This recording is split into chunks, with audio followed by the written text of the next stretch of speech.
o que me traz a esta tribuna, nessa manhã, é uma matéria da Veja. A matéria diz assim, essa gente incômoda.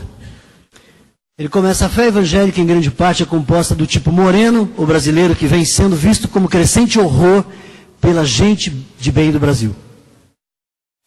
Quem é contra a liberdade de religião no Brasil? Ele faz a pergunta. Mais gente do que você pensa. Com toda certeza, embora quase ninguém vá dizer isso em público, é claro, provavelmente não dirá nem mesmo no anonimato de uma pesquisa de opinião. Mas é preciso ser realmente muito bobo ou muito hipócrita para achar que está tudo em ordem com a liberdade religiosa no Brasil.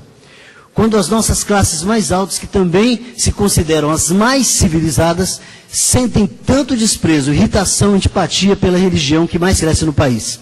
Trata-se da fé evangélica, como se chama para simplificar a vasta constelação de igrejas, seitas e cultos de origem protestante que nas estatísticas já reúne um terço da população brasileira. E na vida real podem estar além disso.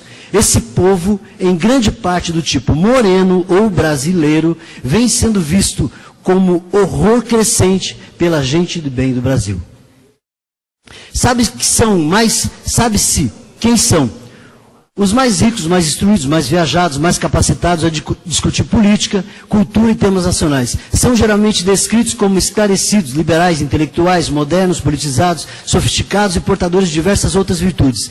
Toda a esquerda nacional, por definição, está aí dentro. Também estão todos os que são de direita ou de centro, desde que não se misturem com o povo brasileiro. Nada é tão fácil de perceber quanto o preconceito que se pretende bem disfarçado. Os meios de comunicação, por exemplo, raramente conseguem escrever ou dizer a palavra evangélico sem colocar por perto alguma coisa que signifique ameaça, medo ou perigo. Fala-se de maneira quase sempre alarmante da bancada evangélica na Câmara dos Deputados, como se os parlamentares ligados à igreja formassem um corpo estranho, infiltrados ali por alguma conspiração não explicada. São tratados como uma coisa só, e ruim. Fala-se do risco do aumento da bancada evangélica nas próximas eleições. Há um escândalo permanente no Brasil, diante de suas posições em matéria de família, sexo, crime, polícia, drogas, educação moral, propriedade privada e mais de umas 300 coisas. Os evangelhos são vistos ali como retrógrados, reacionários, repressores, fascistas, inimigos da democracia. Já foram condenados como machistas, homofóbicos e fanáticos. Estão definitivamente fora do campo progressista. Naturalmente, argumenta-se que essa condenação universal não tem nada a ver com religião. Se os evangélicos pensassem o contrário do que pensam em cada uma das questões aqui citadas, por exemplo, não haveria nenhuma objeção à população, e a população estaria liberada pelas classes intelectuais, para rezar nas igrejas. Não vou citar os nomes das igrejas aqui.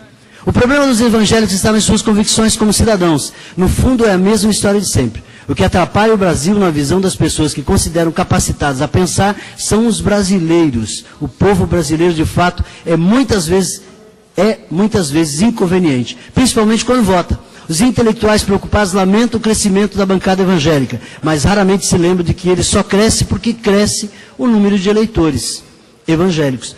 Pode ser uma pena, mas toda essa massa de gente que vai ao templo é formada por brasileiros que têm direito a votar. Votam em quem quiserem. E o seu voto, infelizmente, para a sensibilidade da elite, vale tanto quanto o voto dos pais que colocam seus filhos no Colégio Santa Cruz. Há muita indignação também com a escroqueria aberta. Aquele que se apodera do bem alheio. Ele coloca dessa forma os evangélicos, né? Como aquele que se apodera do bem alheio. É um problema real. Pastores, bispos e outros peixes grandes, graúdos, tomam dinheiro dos fiéis, sob a forma de donativos em troca de ofertas, e obviamente não pode atender, de coisas que não pode atender. De curas, de doenças, de enriquecimento rápido, eliminação do alcoolismo, dependência. Ele diz que esse grupo de pessoas estão acima do Código Penal. É absurdo, né? Ninguém realmente sabe o que fazer de prático a respeito disso. É possível separar a religião de vigarice? Possível é, pensando bem, é perfeitamente possível. O impossível é escrever leis que resolvam o problema de maneira eficaz, racional e coerente com a democracia. Não se conhece nenhum regulamento capaz de distinguir donativos bons de donativos ruins, pois o foco da infecção está aí. no tráfico de dinheiro do bolso dos fiéis para o caixa das igrejas. Como proibir alguns e permitir outros, sem abrir uma discussão que vai durar até o dia do juízo final? As pessoas, ele fala uma coisa assim, ao mesmo tempo, sabes que quanto é inútil baixar decretos que obriguem as pessoas a serem espertas, quer dizer, que o evangélico não é. Na mesma forma que não dá para obrigá-las a ser felizes. O que fazer se o cidadão acredita que vai ficar rico? Ou obter algum prodígio parecido, pagando o seu dízimo, ou coisa assim? Eu quero dizer que sou muito feliz, né? Sou muito feliz em ser quem eu sou. É um desapontamento, sem dúvida, e as cabeças corretas deste país ficam impacientes a ver os cultos evangélicos crescendo enquanto outros em outras nações vão para ver orquestras sinfônicas e não admite a circulação de preconceitos. Não podem exigir que evangélicos sejam proibidos de existir. Secretamente, bem que gostariam que eles sumissem por conta própria. Mas essa não é a opção disponível na vida real. Fazer o quê? Propor, por exemplo, uma comissão de filósofos? Depois, se você quiser, pode abrir a Veja. Sinceramente, essa matéria chegou à minha mão e me incomodou, porque fala de um povo que é ordeiro, como eu já falei aqui, de um povo que talvez incomoda sim, porque faz o que muitos que têm condição de fazer não fazem. O colunista diz que houve um significativo crescimento dos evangelhos do país, isso é verdade, e que isso tem gerado incômodo nas classes mais altas, pela gente de bem do Brasil. Esse povo, em grande parte do tipo moreno ou brasileiro, vem sendo visto com um horror crescente pela gente de bem do Brasil.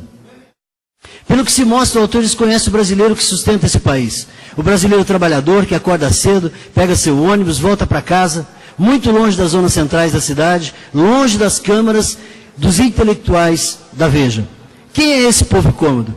Esse povo que incomoda, tanto cuidando de doentes, visitando hospitais, dando comida a famintos, saciando a sede de quem tem sede, visitando presídios, recebendo os refugiados e se solidarizando com pobres.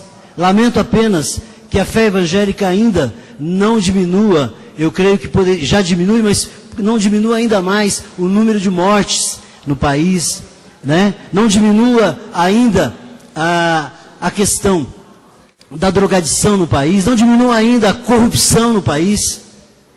Aliás, um exercício de memória nos remete a um período relatado no livro de Atos dos Apóstolos, quando os cristãos foram estigmatizados, porque eram gente que incomodava. Os cristãos incorporavam os escravos, eles dignificavam as mulheres, eles ajudavam os pobres. Não apenas os pobres cristãos, mais graves ainda, eles ajudavam todos os pobres. Estranho, para as elites da época, sim, para o império também. Eles também incomodavam. Eu não vou falar mais. Na verdade, é uma perseguição mesmo, né? Nós já aprendemos. Fala-se tanto da morte de tantas outras etnias e tal. Se morre no mundo a cada 5 minutos um cristão. Eu sou dizimista assim, sempre fui e sempre serei. Entendeu? E não tenho problema nenhum com isso, o dinheiro é meu, eu entrego na mão da igreja, porque eu entendo o trabalho social que a igreja faz. Obrigado.